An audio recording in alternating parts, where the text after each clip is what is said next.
আমরা সবসময় শুনে থাকি যে যে কোনো সফল পুরুষের সাফল্যে অবশ্যই একজন নারীর ভূমিকা থাকে, কিন্তু আপনাদেরকে আজকে এমন একজন পুরুষ অর্থাৎ এমন একজন মানুষের সঙ্গে পরিচয় করাবো যে যে নারীর সাফল্যের পেছনে তার স্বামীর অবদান অনেকটা বড়। হ্যাঁ, অপরাজিতার নাম আপনারা সবাই শুনেছেন ইন্ডাস্ট্রিতে, তিনি আমাদের কাছে অত্যন্ত জনপ্রিয় একজন অভিনেত্রী, কিন্তু আজকে তার স্বামী অর্থাৎ অতনুদা রয়েছেন আমাদের সঙ্গে। অতনুদা কিন্তু সবসময় অপাদির সমস্ত কাজে সব ক্ষেত্রে মানে কি বলবো ছায়ার মতো অপাদিকে আগলে রাখে। তো এটা আমাদের মানে যারা আমরা সাংবাদিকরা সবসময় দেখি, এটা আমাদের দেখে ভীষণ আনন্দ হয়, ভালো লাগে এবং আমরাও কোথা থেকে একটা ইন্সপিরেশন পাই। আজকে তোমার এই গোপন তথ্যটা আমি ফাঁস করলাম অতনুদা, তো তথ্যটা গোপন। আমি পুরনো মানে আমি নিজেও কাজ করতাম একটা সময়, আমি টেকনিশিয়ান ছিলাম। আমি আমার ফিল্ডে যখন কাজ করতাম তখন আমি বেশ শক্ত জমিতে দাঁড়িয়ে কাজ করতাম। আমি কাজ করা অফ করেছি, একটু স্ট্রিম চেঞ্জ হয়েছে, আমার বিভিন্ন রকম হয়েছে। অপরাজিতার সঙ্গে আমার বিয়ে হয়েছে। অপরাজিতা তখন খুবই ছেলে মানুষ বলা চলে, মানে সদ্য 18 পার করেছে, তখনই বিয়ে হয়েছে এবং ও তো নিজেকে নিজেই তৈরি করেছে। হ্যাঁ, আমি হয়তো কিছু টেকনিক্যাল এবিসিডি ইনপুট দিয়েছি, কিন্তু সেটাই তো সব নয়। ওকে যে নিজেকে নিজের তৈরি করতে জানে সেগুলো সাহায্য করেছে হয়তো, যে হয়তো মানে যে কোনো জিনিসেরই তো একটা অ্যাসথেটিক পার্ট আছে, একটা টেকনিক্যাল পার্ট আছে।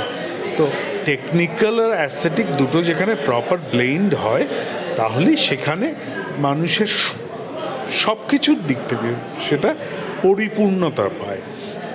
তো অপরাজিতা নিজেকে এখনও ভাঙে, এখনও চেষ্টা করে। তো এটা ওর নিজের ক্রেডিট, এখানে আমার আলাদা করে আমার কিছু কোনো ক্রেডিট নেই। হ্যাঁ, আমি একটা জিনিস হচ্ছে, আমি অপরাজিতার সব থেকে বড় ক্রিটিক। লোকে হয়তো প্রচুর বাহবা দিচ্ছে, প্রচুর আনন্দ করছে, কিন্তু তার ভেতরেও ছোট ছোট যে ভুলভ্রান্তিগুলো চোখে পড়ে, সেই ভুলভ্রান্তিগুলোকে চোখে আঙুল দিয়ে দেখিয়ে দেওয়াটাও আমার দায়িত্বের মধ্যে পড়ে বলে আমি মনে করি। হয়তো অপরাজিতা অনেক সময় সেটা বিভিন্ন কার্যকারণ বিশ্লেষণ থাকে, তার নিজের যুক্তি নিজেরে। এখন অপরাজিতা নিজে মানে যে কোনো চরিত্রকে পোর্ট্রে করার জন্য, তার রূপরেখা তৈরি করার জন্য প্রচুর সময় দেয় নিজের প্রতি নিজে, সেটাই অনেক। আমি কোথাও নেই এখানে।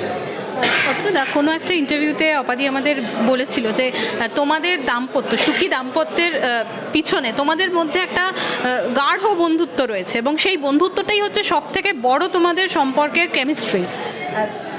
সেটা নিয়ে কি বলবো, মানে সেটা ধরে রেখেছো কি করে এতগুলো বছর ধরে? না, এটা ধরে রাখার নতুন কিছুর ব্যাপার নয় আমাদের। মানে সম্পর্কটা, প্রথম কথা হচ্ছে মিসআন্ডারস্ট্যান্ডিংয়ের কোনো জায়গাই থাকে না আমাদের মধ্যে। কেননা যদি মানুষ চলতে গেলে, একসঙ্গে সংসার করতে গেলে বা থাকতে গেলে সবার সব জিনিসটা পছন্দ হবে অপছন্দ হবে এমন তো নয়। হ্যাঁ, যার যেটা অপছন্দ হয় না, পছন্দ হয় না, সেটা পরস্পর আলোচনা করে নিই যে এটা আমার ভালো লাগলো না, বা ও আমাকে বললো এটা তুমি কেন করলে। তো সেটা পরস্পরের মধ্যে আলোচনা করে, কোনো ঝগড়া করে কোনো সমস্যার সমাধান করা যায় না।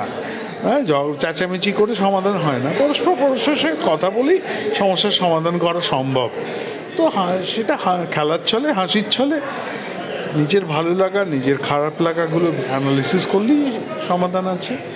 তুমি বলেছো একটু আগে যে তুমি অপাদির সব থেকে বড় ক্রিটিক, আবার অপাদি নিজেকে ভাঙে নিজেকে গড়ে, কিন্তু অপাদি যখন ভীষণভাবে সফলতা পায় যে কোনো কাজের ক্ষেত্রে, তখন সেই সফলতার পর তোমার কীরকম ফিলিং হয়?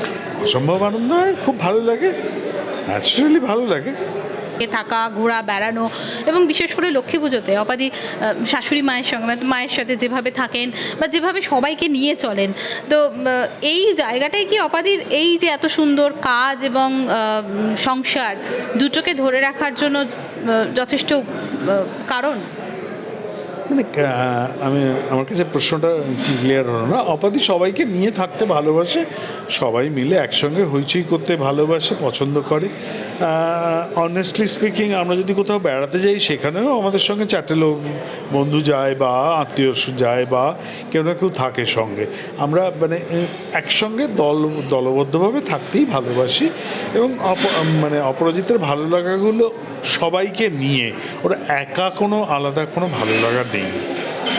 আজকের দিনে সম্পর্কের মধ্যে এত ভাঙা গড়া, কিন্তু সেখানে তোমাদের সম্পর্ক অবশ্যই একটা দৃষ্টান্ত, যেখানে এত বড় একজন ইন্ডাস্ট্রিতে মানুষ হয়ে এত কাজ করেও এত সুন্দরভাবে সংসারকে যে নিয়ে চলতে পারে।